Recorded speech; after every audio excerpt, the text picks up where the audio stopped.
Evening. So we should probably address the elephant in the room, because right now I know that a lot of you are looking at me thinking, wow, that bloke's head looks just like a potato. It does. I've come to terms with it. It's very potato shaped. It's also very potato coloured. I'm aware of that. But it's just a thing. Now, has anybody here got teenage kids? Yeah? Are they pricks? Absolutely. My two are too. I've got two boys, 15 and 13. Absolute pricks. The biggest, smart-ass, sarcastic bands you will ever meet in your life. Problem is, I can't complain about it because I designed them that way. I trained them to be that way. And when it's the three of us taking the piss out of somebody else, that's magic, it works brilliantly. But what seems to be happening recently, they've gone on their own little side mission, and they've turned on me, and they're taking the piss out of me now, and it's becoming a problem. I'll give you an idea. I went in the chippy the other day to get some food, not for a day out, that would be weird. And when the food was ready, the woman handed it to me, and she said, enjoy your meal. And I said, out loud, in front of a shop full of people, you too. What did I say that for? Got outside, and the little one, he said, Dad, did you just tell the woman in the chip shop to enjoy the meal that she's not allowed to eat? I said, yeah, I did that. And then he put on his little sarcastic voice.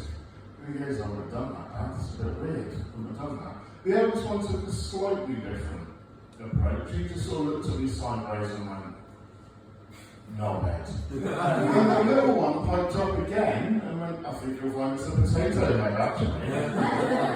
Unbelievable. But I'm glad we have that relationship. I'm glad they're so confident. Because when I was a kid, I wasn't very confident. In fact, I was quite shy. And here's why. When we were about 7, I was at school, and we were getting ready for an nativity play. And when you're getting ready for an nativity play, the first thing you want to know is what role am I going to get? What role am I going to get to play? Of course, if you're a boy, you want to be Joseph. If you're a girl, you want to be Mary. Didn't get either of those. I went to Stephen Jenkins and Caroline Wilkes, which was bullshit, in my opinion. But it doesn't matter, because maybe I get to be a shepherd or a wise man. Maybe I didn't get either of those either. Well, I don't really want to be a sheep. And I definitely don't want to be the back end of a donkey. But at this point, you just take whatever you can get, yeah? Didn't get either of those either, because my teacher, Mrs. Beecham, who, not to put too fine a point on it, was a fucking bitch, cast me as the wind.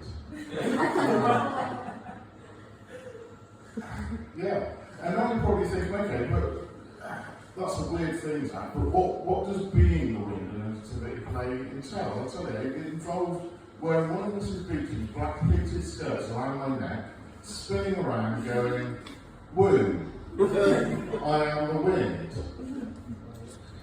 And now you might be thinking, well, yeah, but okay, this is easy. You can't get that wrong, can you? Apparently you can. Apparently you can get it very wrong. Apparently I wasn't very good at it and needed extra rehearsal.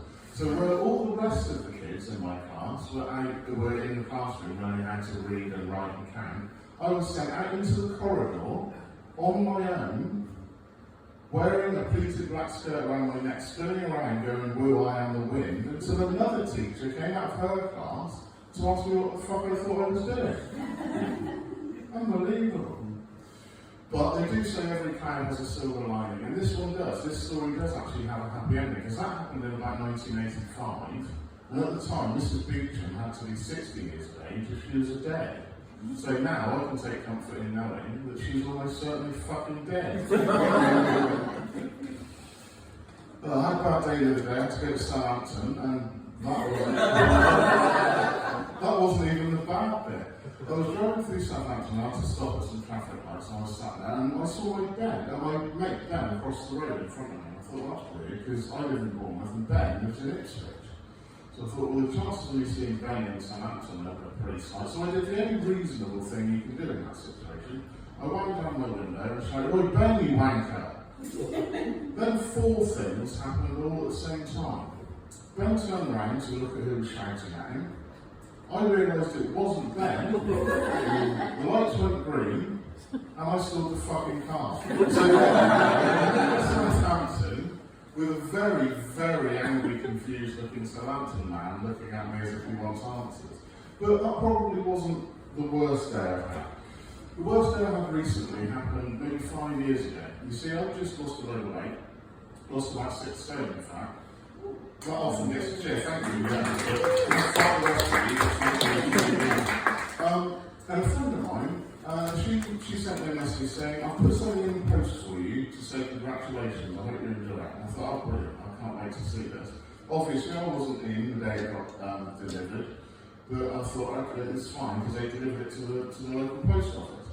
And I thought, okay, it's a Saturday morning, I'll walk up and get it. It was only about half a mile away from my house, so it was a lovely day. Walked up there, got to the post office, walked in with my little red ticket, marched up to the counter like I was winning an award or something, put it down and said, I think you've got something for me.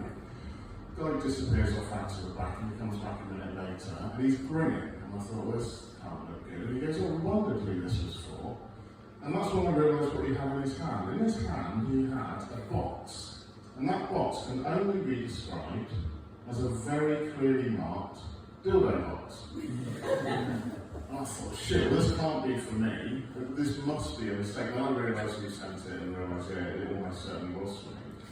Not entirely sure what happened next. I may have blacked out. The next thing I knew, I was out in the street holding this very clearly marked dildo box and realised my car was at home. I had to walk all the way back through the thought, okay, don't worry about it, because you're not going to see anybody you know wrong, saw everybody I've ever met. Do you remember the TV programme This Is Your Life? It was like that, but instead of there being a big red book, there was a big red, very clearly marked dildo box. I saw everybody I've ever met. You know, people jumping out of doorways, stopping their car, parachuting down out of the sky, just to say hello to their old mate Jack and his big red box of cock, which was horrendous. It felt like it took me about 2 hours to get home that day. I saw everybody, it was horrendous. Eventually got home, nerves absolutely shredded, and I thought, surely this must be a joke, because surely nobody's going to actually send me a sex toy in the post. I'll open it and see what it is. And it was a joke, it wasn't a dildo in there, it was a potato with a note that said, you're not a potato anymore, you're a French fry. Thank you very much, I've been Zach Lacey.